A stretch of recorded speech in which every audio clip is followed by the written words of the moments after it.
Sa kadugay na mo sigig sugok-sugok sa lasang nakakita ra gyud mig naong sa manti-anak nga grabe yung hadluka. Ug ang buwan pa yun karon grabing lingina kung imong tanawon mahadlok yun ka.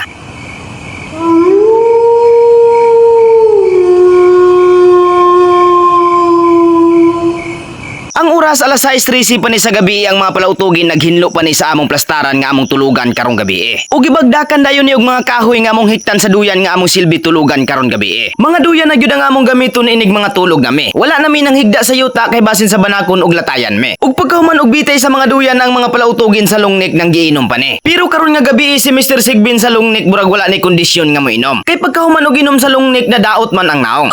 Ug pagkahuman og inom og lungnik sa mga palautugin sa lasang nanugok dayon eh. Kay mangita mi karon og among sudanon para sa among panihapon. Ug ang mga palautugin karon nga misugok sa lasang ubay-ubay ni sila. Ug matag usa sa ilaha sa mga flashlight aduna ni sila mga dala. Mao nang nagplano ko nga ang mga palautugin karon bulag-bulagon ko ni sila. Kay dili magsilbi kung maguban ming tanan dili gyud mi makakita ani og dali og panud-an aning lasanga. So, ang mga palautugin karon mga kaidol, ubay-ubay ni sila.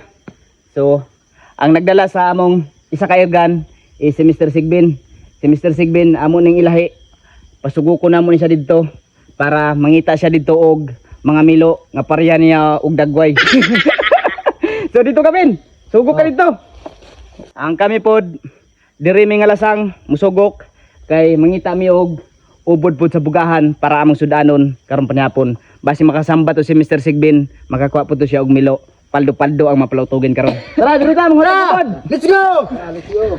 Ang lasang karon nga among nasugukan ang mga kahoy grabe yun ning labunga. Ug posible yun nga kaning lasang nga klase-klase yung mga mananap ang namuyo dinhiya. Mao na nga mga palautugin ang babaw sa kahoy kaya hangad-hangad pud ni nila. Kay basin daw og adunay milo or banakon nga misaka. Grabe na ka. Lasang ang amo karong na. Sugukan mga kaidol kay ang mga lawaan dagko kayo. Grabe kadagko sa mga lawaan ri mga kaidol nga among nasugukan karon nga lubas. Wala pa mi kakita og ubod sa pugahan mga kaidol. Mangita pagyapon mi mga kaidol. Kay wala mi sudanon karon panihapon kung dili mi makakita karon og ubod sa pugahan. Hapit na may isa ka oras sugok-sugok kaning lasanga wala pagyapon may kakita og ubod sa pugahan. Kay kani manggong ubod sa pugahan samba-samba ra pud ni kung ang kalasangan nga imong nasugukan adunay nanurok nga ubod sa pugahan.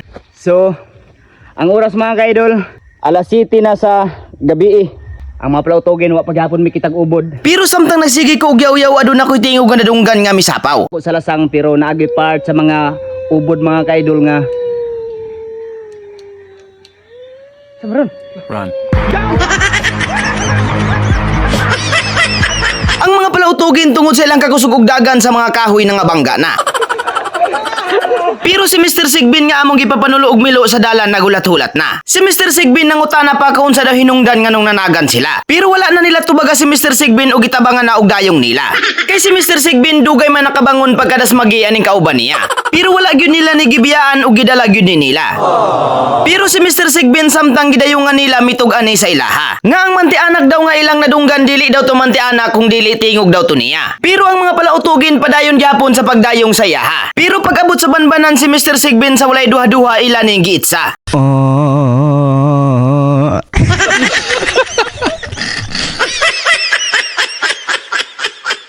Ug pagkahuman og itsa sa mga palautugin kang Mr. Sigbin gibiyaan dayon ni nila. Mao nay tagam nimo Mr. Sigbin nganong sa manti-anak nagpatingog-tingog ka.